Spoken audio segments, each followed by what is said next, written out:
I mean, well, first off, I'll defend Cenk on say I don't know. I think I'm the only Jewish guy on the panel here. There's nothing even remotely anti-Semitic about what Cenk said, and obviously, Pierce, there's no. Do you I don't. speak for the Jews, Dave? Do you speak for the No, I Jews? think all this.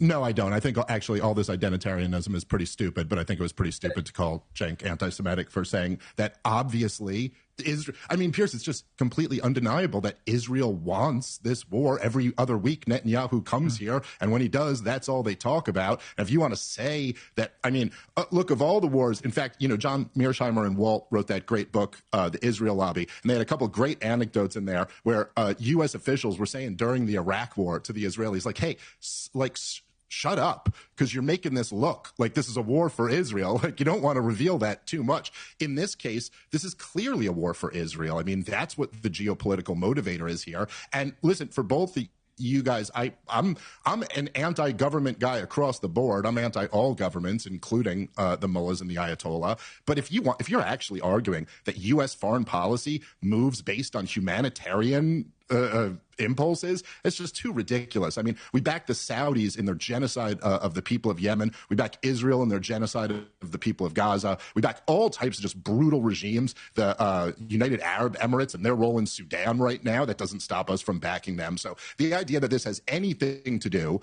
with like the treatment of the Iranian people, that's all just ridiculous. It's not about that. And Pierce, all those same people who you correctly stood up and fought against, who wanted to lie us into Iraq, they've all in their own words admitted that Iran has always been the goal, that eventually we get regime change there too. And as far as the idea that, well, we can do a regime change without boots on the ground, it's possible. Maybe they can locate where the Ayatollah is and take him out. And maybe that does, unlike the situation in Venezuela, actually take out the regime. But there's every reason in the world to think that that would be the worst thing for the Iranian people. You look at examples like Libya or Syria, where we were able to orchestrate regime changes without massive numbers of troops on the ground. And it's a disaster for the people. Libya is a failed state to this day. And that is what Benjamin Netanyahu is quite happy to make Iran, because they see that as advantageous to them.